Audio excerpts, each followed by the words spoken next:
Com o meu convidado de hoje, Bernardo Blanco. Bem-vindo ao Facto Político. Obrigado.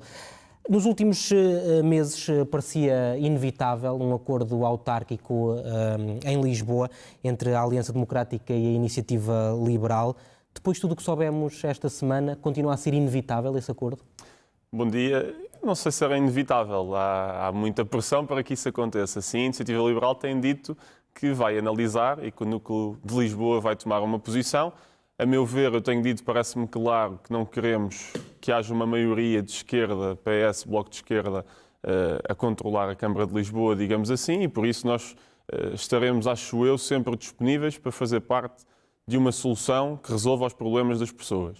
Mas acho que também seria um bom primeiro sinal, a meu ver, do Presidente Carlos Moedas, começar por limpar a casa, de uma certa forma, porque se queremos conviver, convém que estes casos estejam todos postos de lado, e eu hoje de manhã até acordei, vi as declarações do líder parlamentar, Hugo Soares, a falar exatamente sobre isso, e eu acho que é um bom princípio. Não está nada decidido, mas está bem encaminhado. Mas a nível pessoal, eu acho que não ter algumas destas pessoas nas listas é um bom sinal, porque efetivamente nós queremos fazer parte dessa solução, digamos assim, mas é preciso que todos estes casos estejam afastados. E qual é que é a referência de Mariana Leitão para as eleições presidenciais? É o penúltimo lugar das últimas eleições, Tiago Maia Gonçalves? Não, eu acho que Mariana Leitão decidiu candidatar-se. Nós amanhã decidiremos em Conselho Nacional o apoio do partido, não é? O Presidente Rui Rocha, em nome da direção, já o fez. Tem de ser confirmado. Eu diria que não. Mas amanhã logo veremos em Conselho Nacional.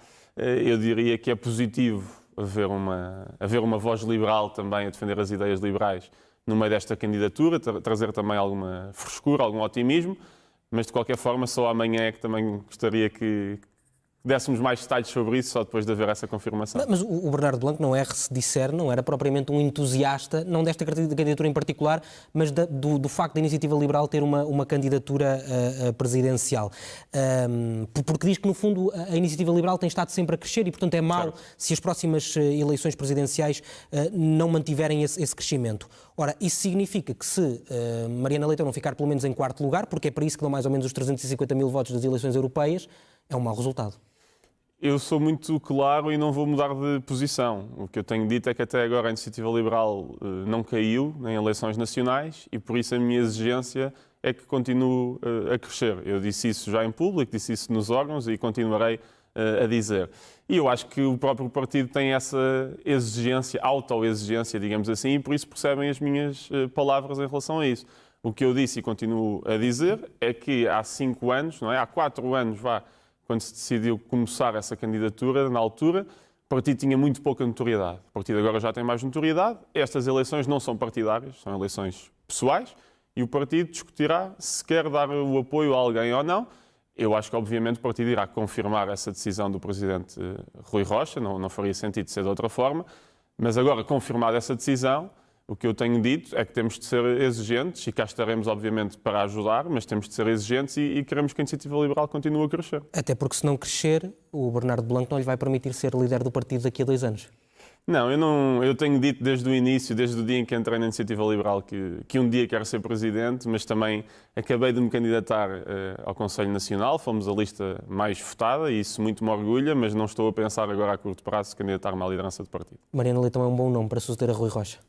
Acho que o Rui está a fazer um bom trabalho, obviamente começou num cenário difícil, não é? Depois de uma eleição a suceder a João Coutinho Figueiredo, mas tem feito um bom trabalho passo a passo, também expandir o eleitorado, estruturar melhor o partido em termos de organização, em termos de profissionalismo, e acho que o Rui agora foi reeleito há uma semana e por isso não faz qualquer tipo de sentido estarmos a pensar em cenários futuros.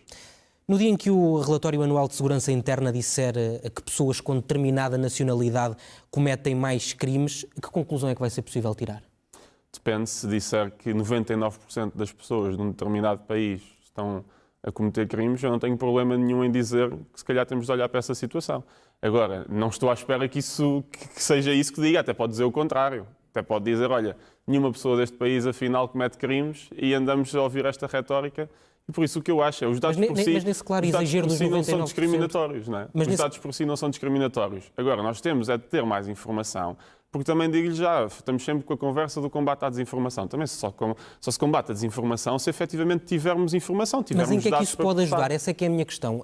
Se de facto o relatório de segurança interna disser que 99% das pessoas oriundas de França, para não usarmos um daqueles países que estão mais associados aos estigmas, cometem um determinado tipo de crime, o que é que vamos fazer? Impedir os franceses de entrar em Portugal? Por exemplo. Agora, eu tenho a certeza que isso não irá acontecer. Não é? Estamos a falar de um outlier, de um cenário extremo. Porque acredita que a nacionalidade está associada pode estar associada ao cometimento de crimes? Porque acredito que os dados são dados e, efetivamente, se virmos que está a haver algum problema muito grave em relação a um determinado caso, temos de olhar para ele. É assim, parece-me que nós entramos aqui num cenário quase de extremo ao outro extremo, não é? E eu acho que a maioria das pessoas nem se revê nisso. Há uma área cinzenta no meio, não é?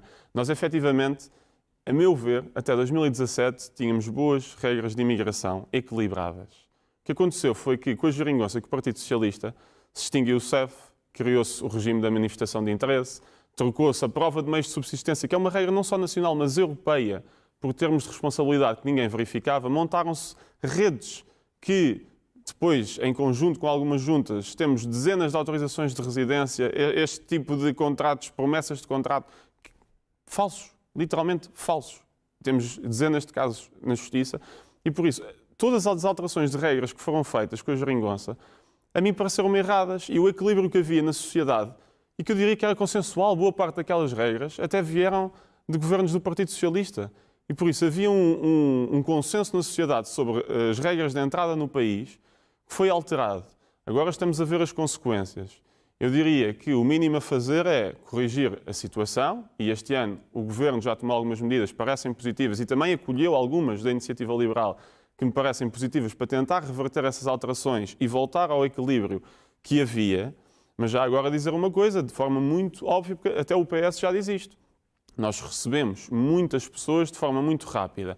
Isso, claro, que em termos de integração, leva a um problema, porque o país não tem condições para integrar tantas pessoas a uma velocidade tão grande. Isso aconteceu também devido a estas figuras legais que o Partido Socialista criou. Agora, nós temos de garantir, sim, que as pessoas são recebidas e integradas com dignidade, e não se criam aqui grupos à parte que eu acho que ninguém quer, mas, por outro lado, também temos de alguma forma diminuir o fluxo, porque simplesmente o país não tem condições para integrar tantas pessoas. Esta proposta, que se não me engano há de ser discutida no Parlamento na próxima semana, mistura segurança com imigração.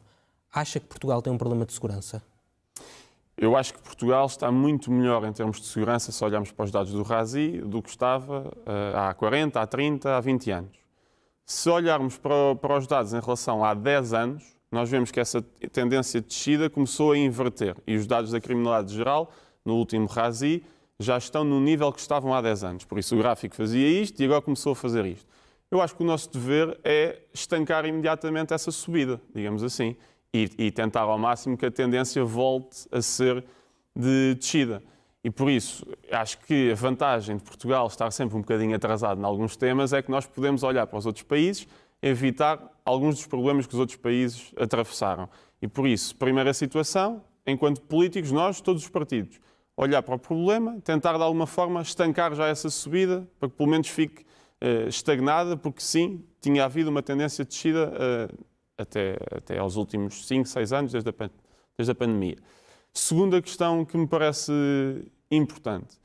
Eu não estou a ligar, nem nós estamos a ligar, a questão da segurança com a imigração. Até porque ainda nem há dados para isso. Agora, o que eu estou a dizer, efetivamente, é que entraram muitas pessoas num curto espaço de tempo, e nós vemos isso pelos números, e já agora dizer os números oficiais.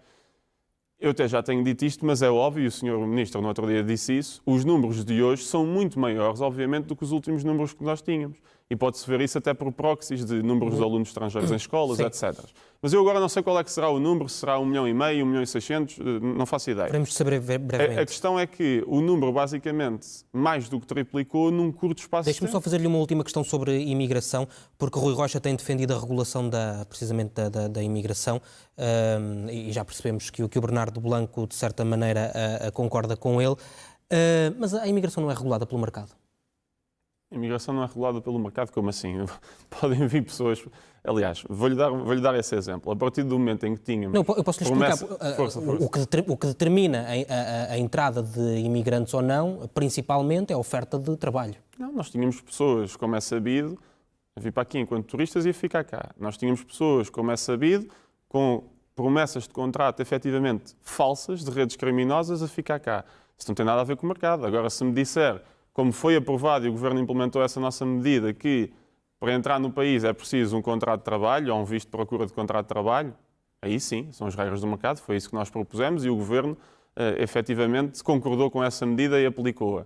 Agora, tudo o que era as outras manifestações de interesse, os outros regimes de trocar prova de meios de subsistência por termos de responsabilidade que ninguém verificava, tudo o que são as redes criminosas que estão todas, das que já se sabem, a justiça, isso não tem nada a ver com o mercado. É errado dizermos que a Iniciativa Liberal quer mais Estado na imigração. A Iniciativa Liberal quer, sobretudo, o cumprimento das regras. Não é? E, efetivamente, as regras que existiam ou foram eliminadas ou não foram verificadas, em boa parte porque o Estado em si também não tinha meios para isso, extinguiu o CEF, parece extinguir o CEF, não nos podemos esquecer disso. O que é que gosta mais em Javier Milei?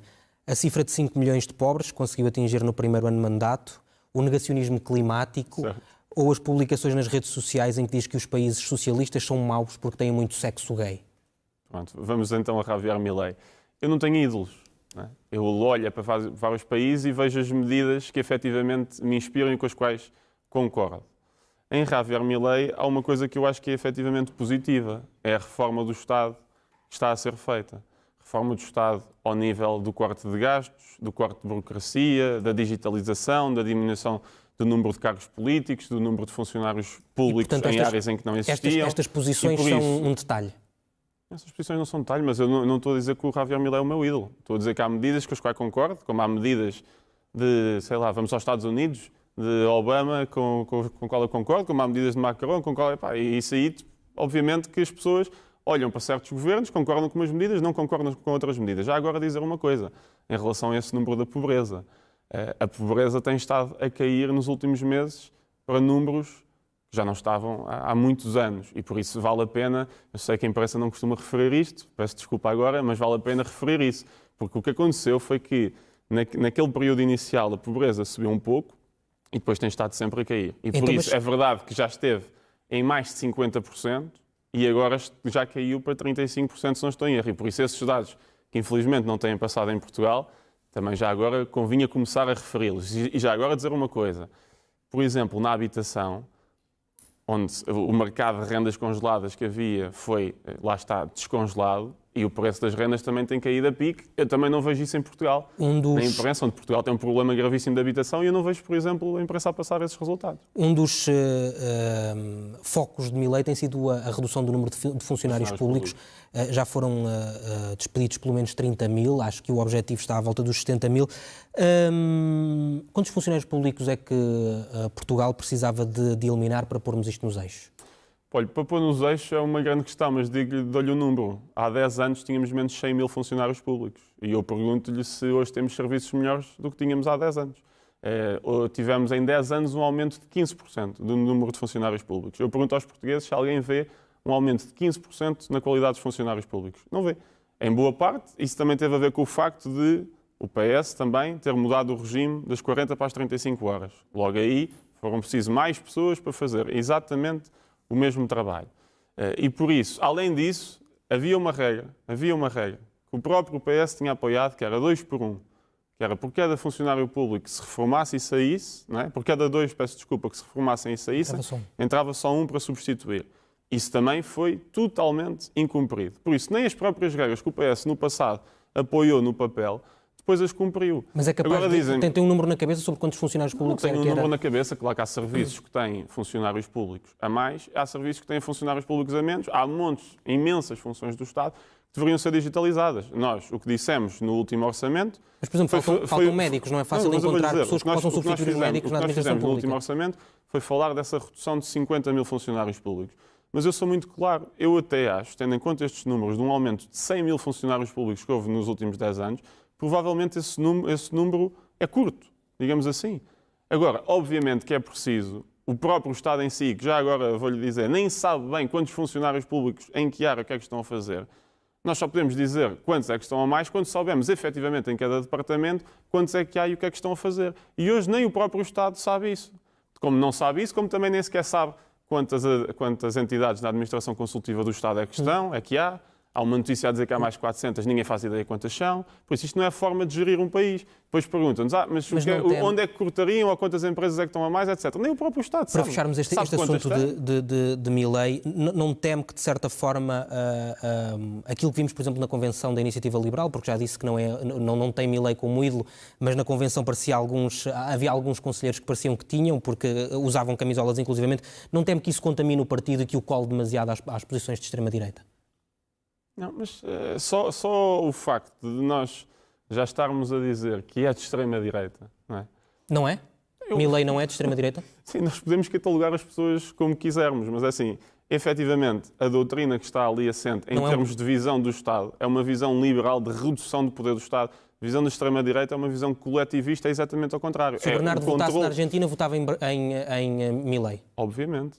Isso não há qualquer dúvida. Quer dizer, a Argentina atravessou décadas de socialismo que deixaram mais de metade do país na pobreza. Eu nunca vi nenhuma televisão portuguesa a falar da Argentina com as pessoas todas na pobreza. Agora, de repente, lembraram-se da Argentina. Ontem até já vi uma notícia sobre incêndios na Argentina, coisa que em Portugal, coisa que eu nunca tinha visto. Mas já agora deixe-me só dizer isto. Temos que avançar. A extrema-direita é o coletivismo da outra ponta.